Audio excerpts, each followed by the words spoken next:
So we're done with a lot of things, and we discussed how we can install the say IDE. We discussed what is the requirement of Java and what all things we need to do with Java before we start off with Selenium and other things, right?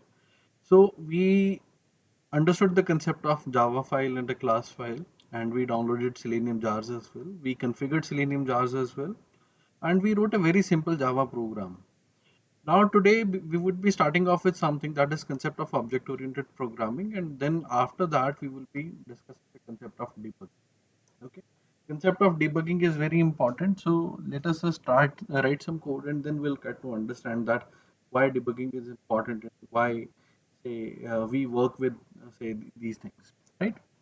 Now here the thing is that concept of object oriented programming. Another thing is whenever we deal with a library, for example, Selenium, right? The thing is that to make things work, we use something that is, say, a concept of object oriented programming. That is, we are reusing things from some other classes. Now, question comes up, what is a class? Right, so class is something that allows us to have the functionality the way we want it to be, and we keep the code for that functionality there. Right, we can have a lot of things there inside that class. For example, just a second. For example, we can have say multiple functions, or we call them methods as well. We can have variables and say a lot of other things, right? Say things composed of these things, some logics inside these, right? Now the thing is that how to work with classes. So to deal with classes, what we need to do is that there are two different ways of dealing with them. Let us just discuss the first way, that is creating objects.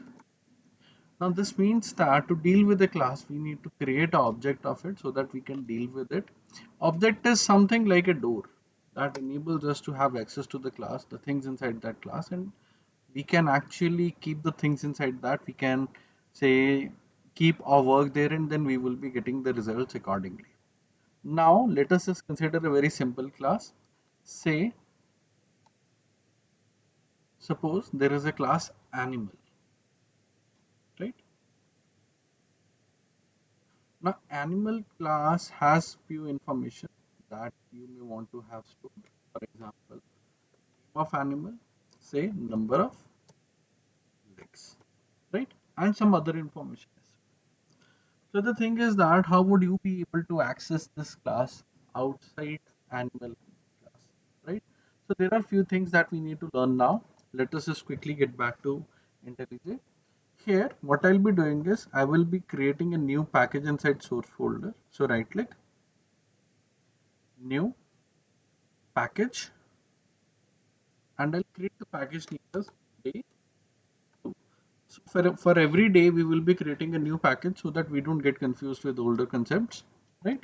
And here we'll create a new Java class. Now the class name is say animal. So there is a class animal which contains few things. For example, the first thing is say a animal name, right? So we have a variable whose type is string, but there is something written as public. What is public? This means that this is something that we can access out of this class as well, right? All we need is a correct way to access it and we will be able to access it, right? Now here there is another variable as well, that is which contains some information about it. Say public and number of legs, right? And here we will be having this variable as well. So there are two variables that I've declared inside this particular class, that is say animal class. Now to deal with this particular class, what needs to be done? Now we won't be dealing with this class here. Apart from that, what we will be doing is we will be creating another class, that is test animal, and here in test animal we would be having something that we had earlier as well, that is the main method. What is a main method? Main method is a method that gets executed at first, right? This is the first initial method that will be executed whenever you try to execute a class. So here we are trying to execute the code. So this will be the method that will be called off, and this will be the method that which will be executing. Now here we need to do few things. Say we need to deal with animal class. Can we use animal? See, we can use animal, right? We can write animal and it is suggesting us things as well, and it is not even giving us any kind of a problem. Now the thing is that to deal with animal class, we need to do something that will allow us to have access to this class. How? That is easy. See, to have access to this particular class, what we need to do is we need to say, create an object of it. So to create an object, we need to write a line something like this: animal, say animal equals to new animal, right? Here, what does this line mean? And do I need to specify animal here? I can specify anything here. Say the animal 1 or say A1, right? I can specify any name here. The thing is that this is not a name, this is a say identifier. Okay. Now here, what is this thing? What does this line denote actually? So let us just discuss about it first. Here we have this line with us, and if you notice something, this is the line. There are few things that we need to have say discussed now. First of all, what is this animal and what is this animal A1? Then next thing is what is new animal, right? There are three different things. So I'll just discuss the last thing first, that is new animal. What does this mean is, this means that we are actually creating a new object of animal class, right? Okay, we created a new object. How did this thing happen actually, and why did we create a new object? So this thing, the answer will, you'll be getting the answer in a moment, but let's just first see that why we are allocating it to a variable whose type is animal and the variable name is a1. What does this mean? This means that there is an animal class. We have the object with us. Now the thing is that to deal with that object again, we need to have access to it. Now here the object is being created, but the thing is that to have the access to that particular variable, or say to have the access to that particular object that you've created, you need to allocate it to a variable whose type should be the same as the object's type, right? So here this is a little bit confusing thing. Animal class will be the type of that particular variable, and we call it a reference variable. So here, or better word, object reference. Now, what happened here is we created a new object, new animal, and we allocated it to A1. A1 will be able to access the things with inside this new animal. So if we go back and see here, if I write something like this, A1, now if I hit dot, you can see that there are two things that I'm able to access, name and number of legs. This means that I can have access to these variables. Let us just have access to say A1 dot name. Now here there is a variable name which we can have access to and we can deal with. So suppose I want to store some information here. Say animal name is bear, right? So here we have an animal name bear. Now the thing is that how many legs it has. So here a1 dot number of legs equals to 4. You may have noticed something, there is a difference the way I'm storing information. So whenever we store information like strings, we keep them inside the double quotes.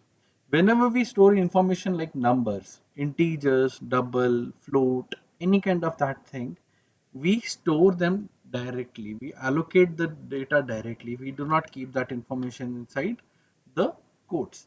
What does quotes mean then? Quotes mean that the data you've specified between the quotes is string. Okay, so here this part is done. Now the next thing is how we can have access to these variables.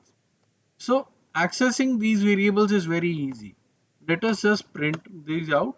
So here a1 name, and say here name. So what is the name? The name is, say, a1 dot name. Done. In the same way, we will be having access to number of legs. How? Let us just see that. So here system.out.println a1, say number of legs equals to, say, a1 dot number of legs. Now you may have noticed something. I'm doing something here. I'm using some plus mark here, and I'm specifying a variable name here, and I'm specifying some information here. What all the what all this is going around actually? This is, say, concatenation of information. We'll see that in a moment. If you notice something now, there will be output, and here, did it print something? No, it did not print anything. It should have printed number of, say, run test animal dot main. Yeah, so it is printing some information. Name is bear, number of legs are 4, right? This is something that we wanted to have access to. Now what is the beauty of using a class? There comes the thing now. So here I wrote something like this. Now what if I write the same lines again but in a different way? So here animal, say a2 equals to new animal, and here say a2 dot name equals to, say this time it is dog. So here I've specified dog. Next thing is a2 dot number of legs. So here the number of legs are again 4, right? And here, say, we can print out this information. So I'll just repeat these lines of code with some modified information. So here a2, a2, and here a2 dot name and a2 dot number of legs, right? If I run this code, what will happen? Let's see that. So here you can see that there is a difference in information, right? A1 is having the name bear, A1 is having the number of legs as 4, A2 is having a separate information. Name is dog and the legs are 4 again, right? Now what if I do something? I print these out directly here, right? So what will happen if I say remove this particular part of code? I just comment it out. Commenting out is very easy. Highlight the code and then hit control forward slash. This will comment out the code. Whenever there are double forward slashes, this means that this is a single line comment. Whenever there is a multi-line comment, you'll get to see that like this. Say single forward slash, then star, and then say to end it star single forward slash. So here this ends something like this. So this is a multi-line comment and a single line comment. Here, now you can see that my code is something like this. It will be executing A1 and then it will be storing information for A1 dot name and say A1 dot number of legs, and then it will be doing the thing for A2, right? So if I run this code, what will happen? What will be the output? And you can see that the output is again same. The only thing is it is showing us a jumbled information because we are printing A1 later on now, right? But the thing is that information is being captured, it is being stored. What does it mean then? How it is happening around actually? So here we created a class, right? What was the class name? The class name was animal. In animal, we created two variables. So what are those variables? Say name and number of legs, right? So here the thing is that we have these variables with us. Now how the information is being stored separately. Now the thing is that whenever we write this new animal, what happens is that a new object gets created. So here object 1, and then we created another object, that is object 2, that is A2, right? Now A1 had access to the code inside this animal. So this was there as well. Now what is the difference? The memory being allocated. Here it has its own memory. For example, it occupied 10 MB. This again occupied 10 MB, right? And here, what about the data? So this means that this has another name variable and this has another legs variable. On the other hand, this also has its own. So here we have this information with us. Now, as different memory is being allocated, different memory sets are being allocated. What is the difference here? The difference is that now we can have different variable data stored inside these variables. We don't have to worry about what information will be, say, leaked through one object to another. No, it will be completely safe inside the object until or unless you access it, right? So we can have multiple objects. It doesn't matter how many objects we have created. So here, if we do something like this, I create some objects again, right? Say I'll create an object here. It is A3 now. So A3, and here A3 and A3. The thing that needs to be changed is the animal name. So it is cow. So there are three different animals now. Let me just print out the, say, information for the correct location, right? And here this is uncommented. This needs to be removed. This needs to be removed as well. Now if I run this code, you can see that there are three different data sets. There are three different number animals here, A1, A2, and A3. We have the names, we have the, say, number of legs. So the information is different, but it is showing us the same pattern here, right? It is allowing us to have the separate information. Now you may have noticed something every time I'm specifying number of legs. So if we notice something right now, the code is very small, but still let us just consider that this contains some memory, this blocks some memory. Suppose it blocks 100 MB of memory. Although it won't, it will just consider 2 to 3 bytes, but still let us just consider that it will be considering covering 100 MB of memory, and name is covering, say, 400 MB of memory, right? Now whenever we create a new object, this memory will be allocated here. So here 500 MB, then here again 500 MB, right? This way we are actually wasting a lot of memory.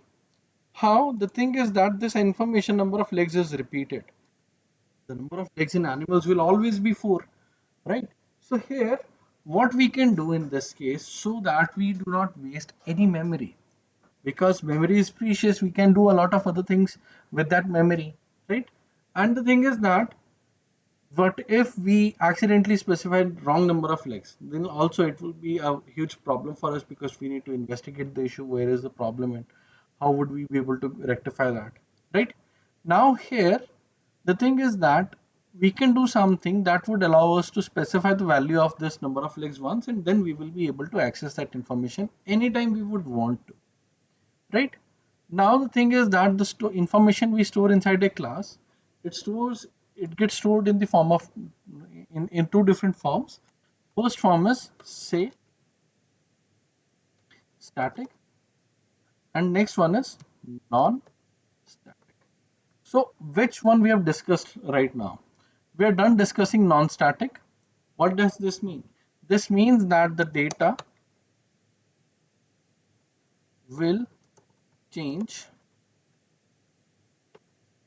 according to object, right? Or you can say that across objects, right? On the other hand, static data will remain, or you can say that will not change, right? So here there is a very basic difference. Now how to have something declared as static? Very simple. By default, if we declare something inside a class, that will be non-static. To specify something as static, all you just need to do is specify the static thing here with the variable. And now this is static.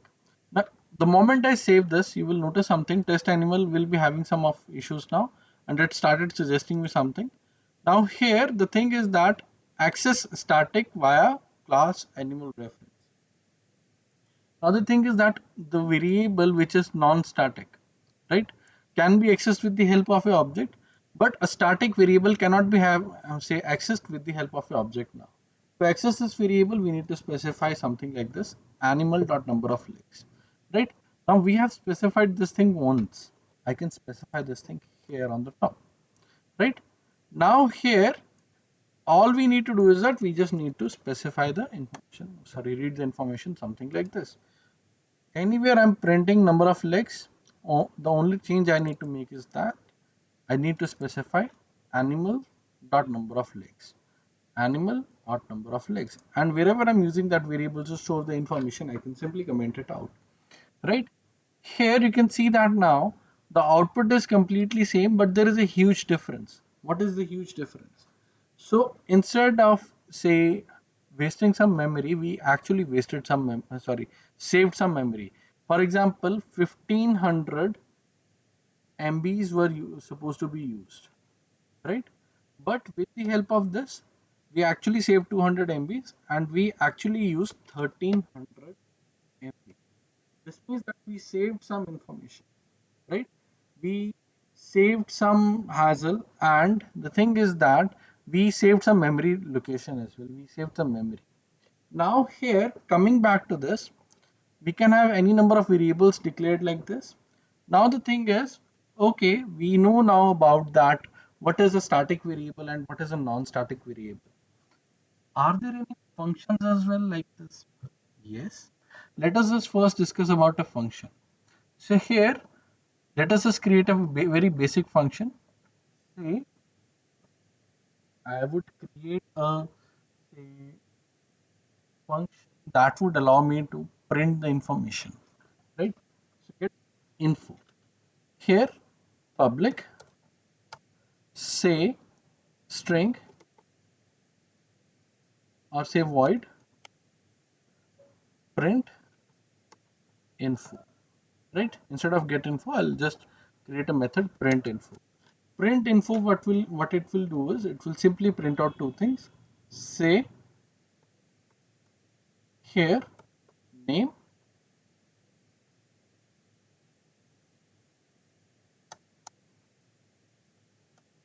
and say in the same way it will print out the number of legs, right? Now the thing is that legs is not initialized. You can see that here cannot resolve symbol legs. Okay, I have specified capital L, right? Here create local variable. Actually legs is not being initialized. Why? Because I'm using the wrong variable name here. Okay, now this is done. We can print the information. Here let us just run this test animal once again. But now instead of printing this information, what we will be doing is we will be calling on some method which will be printing out the information for us, right? So here what will be that method? Simply a1 dot print info, right? Here a2 dot print info, then here a3 dot print info. Now if I call these, what will happen? Let us just see that. Now the information that you are able to see is completely same, but the only difference is that the object now, and you can see that we are getting the information that we wanted to have. We can have access to the variables, right? And this type of a method is a non-static method. Can we have a static method? Yes, can have, say public static void, say get say get info, right? And here I'll try accessing the same information. That is, say name and say the number of legs. If you notice something, number of legs is getting accessed, but name is not getting accessed. Why? The thing is that whenever we try to access the information with the help of a object, right? Or you can say that whenever we have a information which is non-static, that can be accessed anywhere, right? No, that will be accessed only and only in a method which is also non-static. But whenever we specify a static information, we can actually access it anywhere we would like to. And there is an example here. This is a static information. We can access it here and here as well. But this is a non-static information, right? This is dependent on object.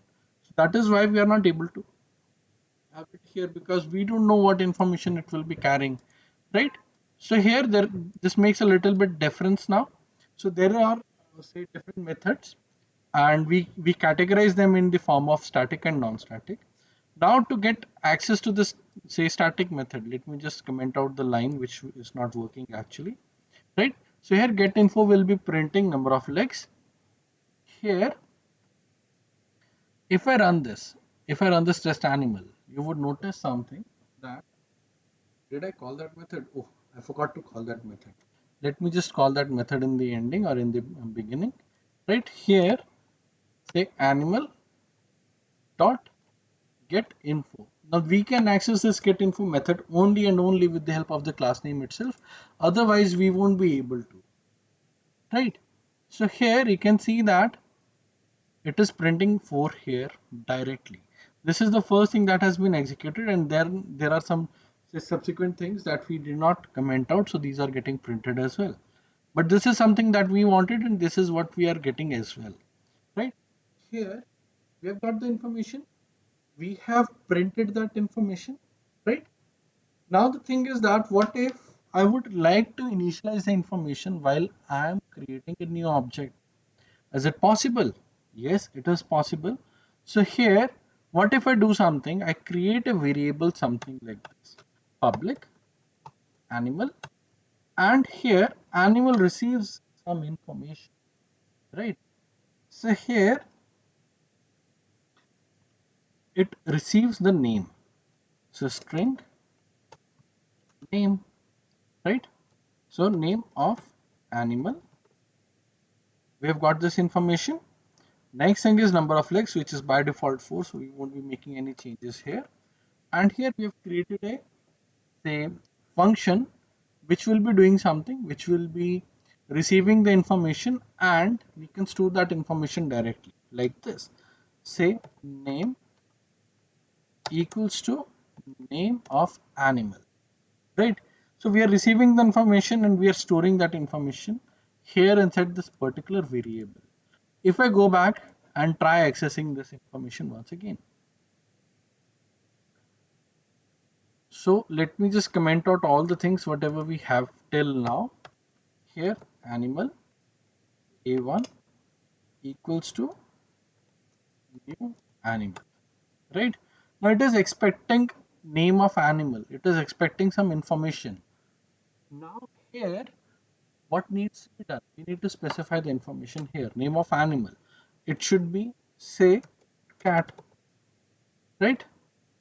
So here it is done.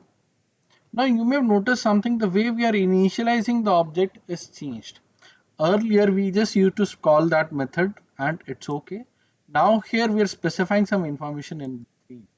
Now here if I try to print this information, is it possible? Let's just see that. So here we will be running a1.printinfo. If we get some information, this means that this is running absolutely fine. And here you can see that it is printing cat and number of legs is 4. Number of legs is stored here on top, right? And cat has been saved at this particular point of time. This means that this is allowing us to say have the information that we want to store and have access to, right? So this is okay. Now what's next? Here, coming back to the main thing now, we have this animal class, right? We have a method which is a constructor. What kind of a constructor? A constructor which is parameterized. We are specifying some parameter here. Now, what is a constructor? Constructor is a function, the default function which gets executed whenever you create a new object, right? So here, this function will be called only once whenever we are calling in the line, that is, say new animal, and then we are specifying some information. Okay. Now here, this was about a parameterized constructor. Can we have a normal constructor as well? Yes, we can have public, say animal, and here say it's just empty. Okay, it won't be receiving any information. So here it is completely empty, and we can simply print out, say hello, right? Now if you notice something now, here I'll do something here, say okay, I need to specify some information, but I will be printing out something here as well, that is, say name of animal, or say name equals to name of animal, right? Or name as well. Name is a global variable, right? Now if I run this, what will happen? Test animal will be executed, and you can see that it is printing out some information once. Even if I don't call this print, say print info method, we will be getting some information that we wanted. Name equals to cat, right? What it is doing actually, it is just printing in this information. Whenever the object is being created, we are getting a say method called up, that is the default constructor called up, and the constructor which is being called up is a say parameterized constructor. Now what if I do something, say I just write a line new animal, will it execute? Maybe yes, maybe no. What if it executes, what will happen, and what if it doesn't execute, right? So let us just see that. Let me just run this, and just give me a moment, guys.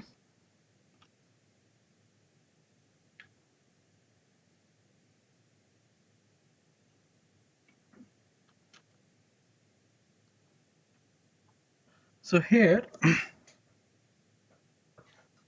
notice something now. There are two things in this particular part. We got to see hello. In this particular part, we got to see cat, right? What is happening around here actually? So the thing is that whenever we write this line new animal, right, or say new animal and with some information, right, what happens is that it just creates a new object. Okay, you can see that objects are getting created, although they're not being stored, but at least they're getting created, right?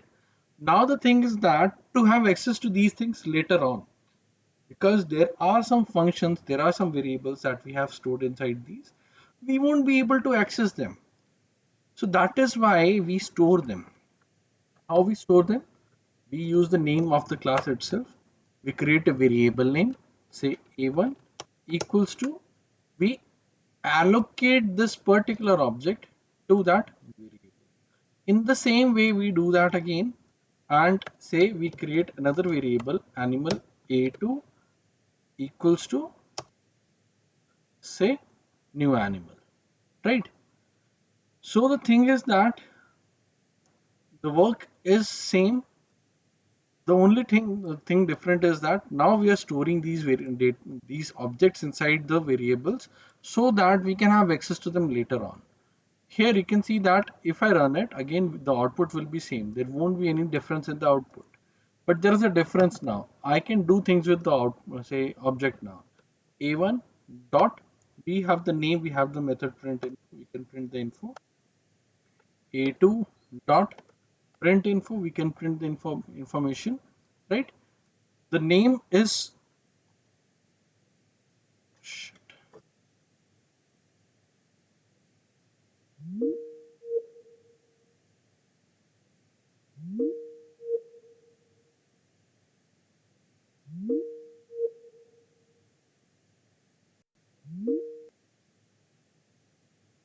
Guys, can you hear me?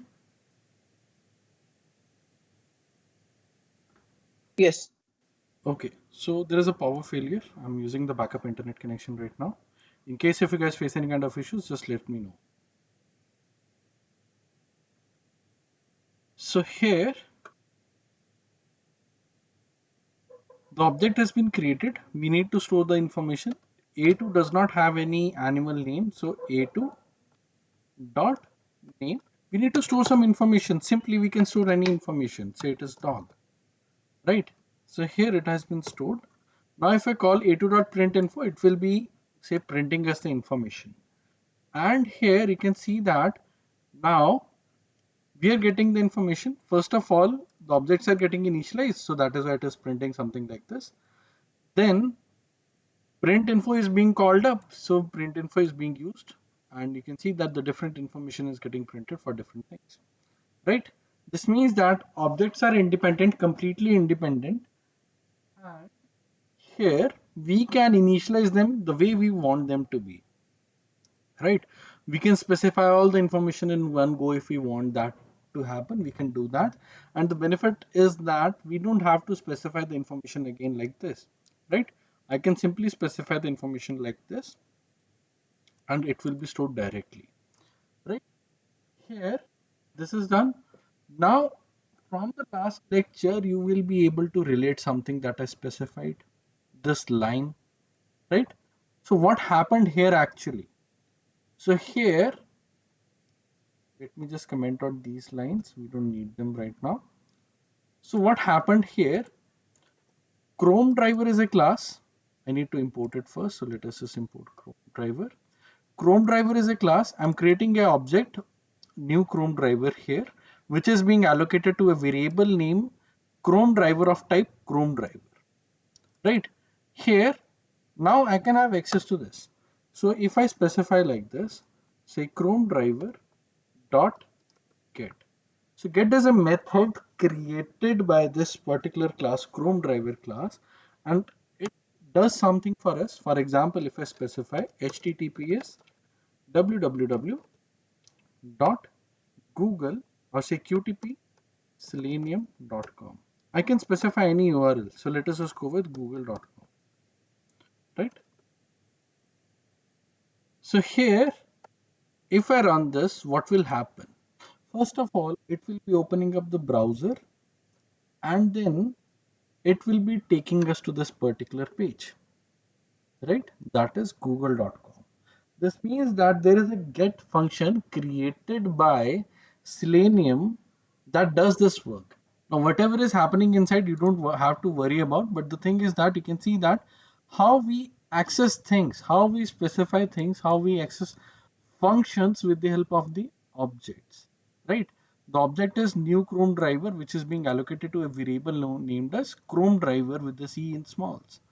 And here we are accessing that variable, and we are accessing the functions inside that particular class, right? And we are able to deal with them, right? So here this is done. Now if we talk about Selenium, how this thing is happening around, I'm getting to see some text in red color. What is this, and how this thing is happening around actually? So here the thing is that what is happening around here is Chrome driver, say object, it is calling in something inside my system, that is a web driver. Web driver is enabling us to interact with the browsers, right? I have the web driver, I have the browser installed, so that is why I'm able to interact with it. But the thing is that in case if you are new to it, you won't be able to run this command. You guys may have tried it already. You have configured the say the Selenium jars, but still you are not able to say run the code. Why? You may be getting some error. right? The thing is that Chrome is, even if the Chrome is installed, you don't have the web drivers, the necessary web drivers for dealing with the code, right? So here what needs to be done is we just need to go to the website of Selenium, the official website of Selenium, selenium.dev.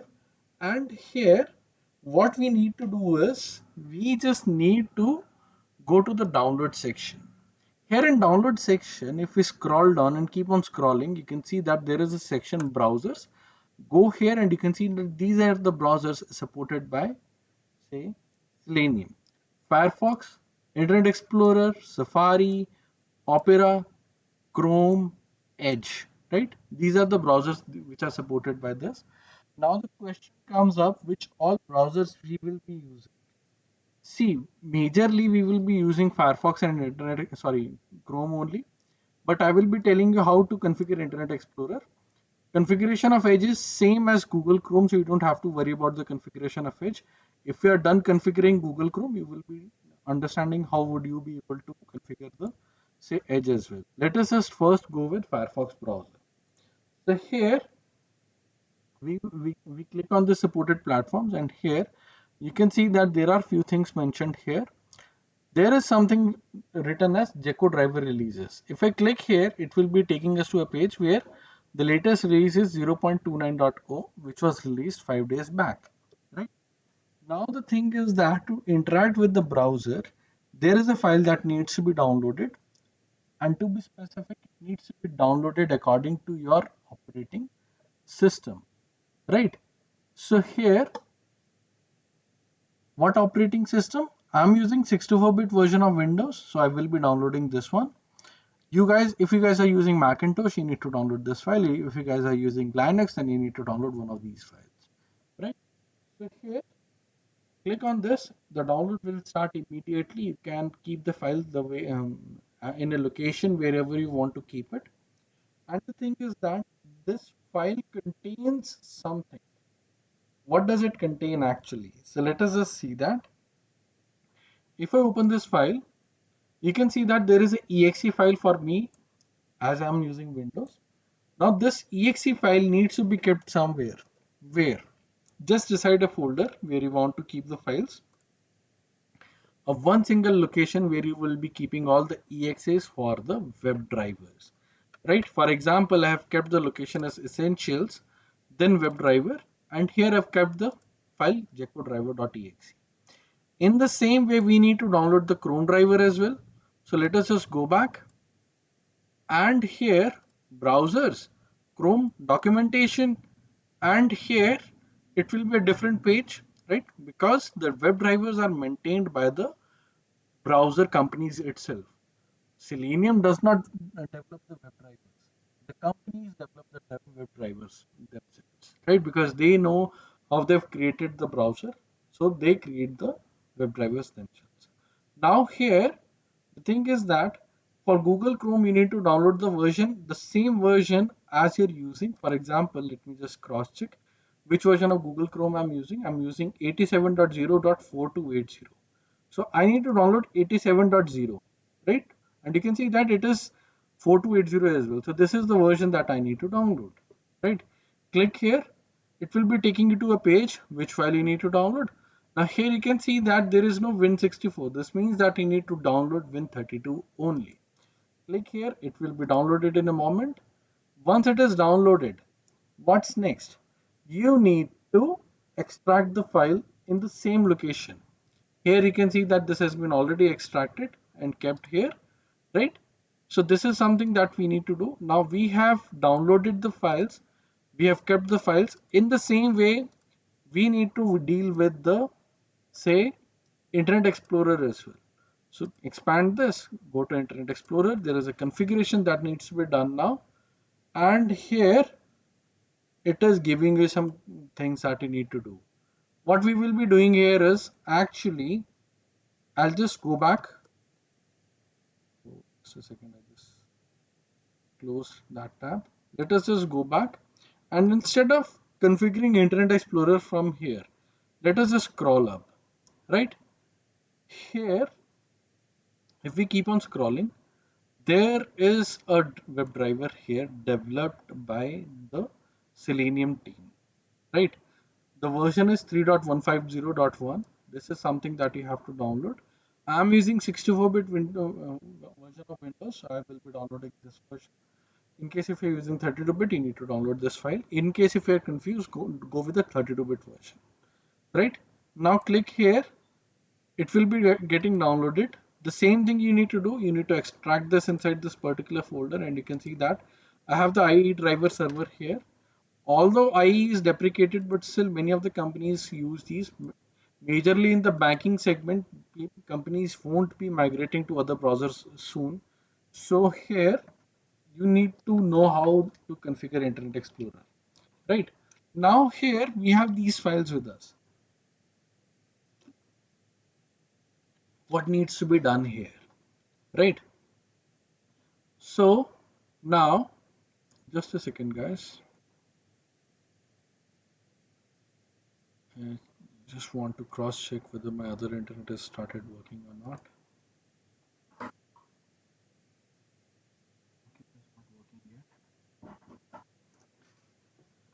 So here, what we have to do is that we need to access these, we need to specify these files whenever we want to deal with them, right?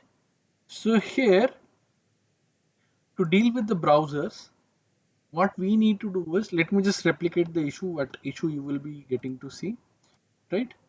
And here, I'll just rename the folder as drivers. It will not work for me now, and you can see the results here if I try to run this code now.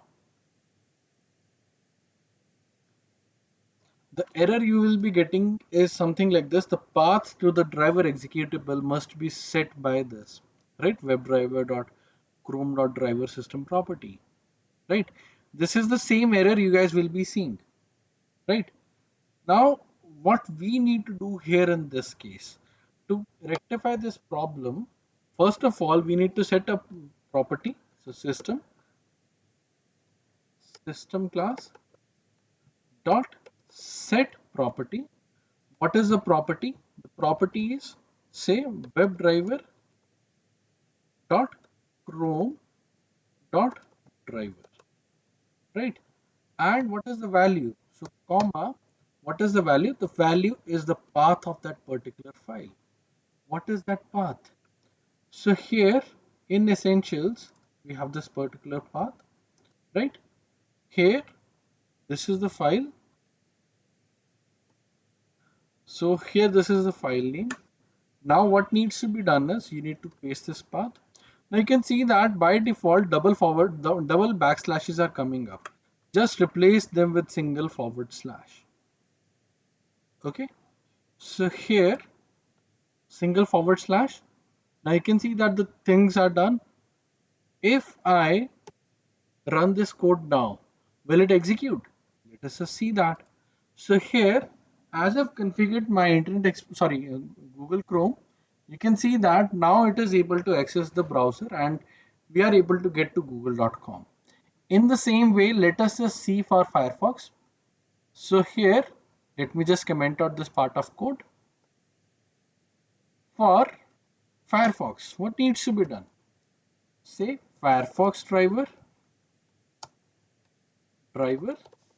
equals to new Firefox driver, right? Simple, pretty simple actually. Here we will be calling the method as well, that is driver.get. So driver.get google.com. If I run this, I will be getting a separate error now. What is the error? The path to the driver executable must be set by webdriver.jeco.driver. Right. So here I need to set the path for Firefox as well. So system dot set property webdriver dot jeco dot driver, and here the path of this file, right? So here the major of the part is same. I'll just specify this particular part, and instead of chrome driver.exe, now this is jeco driver.exe, right? This is done. This has been configured now. If I run this code now, you can see that Firefox browser will be opening up and it will be taking us to the same website, that is google.com. Right? Here, what is happening around here then? The thing is that whenever we are trying to execute the code is trying to find the executable file for the WebDriver, and then the WebDriver is being asked to open the browser and say open the web pages as well. Let us just close this. Now, when it comes to Internet Explorer, it requires the maximum configuration before you start working with it. What all things you need to keep in mind? There are few things now. Let us just create a list. So here, first of all, screen zoom level. What screen? The system, right? So there are two zoom levels, right? First one is system. Second one is, say, what is the second one?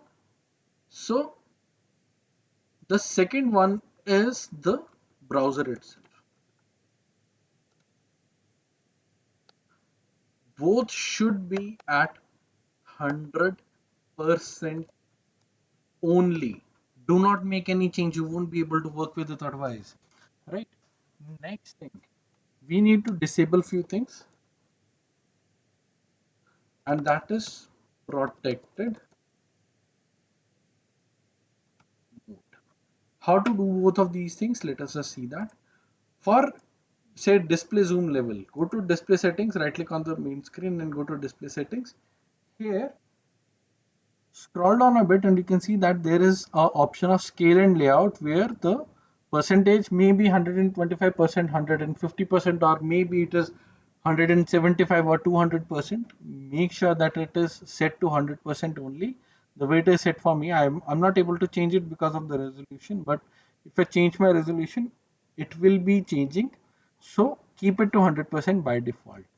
Next thing, zoom level in the Internet Explorer. So let us just open Internet Explorer. Make sure once you make it full screen, click on this. You see that zoom equals to 100%. If it is not, just go to 100% by default. Next thing, go to settings, go to Internet options, go to privacy, sorry, security, and here move everything to down and uncheck this enable protected mode everywhere. Wherever possible, just do this thing, right? And then click on OK. Once you are done, you can deal with Internet Explorer browser. Dealing with Internet Explorer browser is very easy. Let us just see that. So here, Internet Explorer driver, say driver equals to new Internet Explorer driver, right? And here, the same line driver.get google.com. Will it execute? Now we have not set the web driver for Internet Explorer. So that is why it is giving us this problem. It needs to be set, and how? Webdriver.ie.driver. This is something that you need to specify.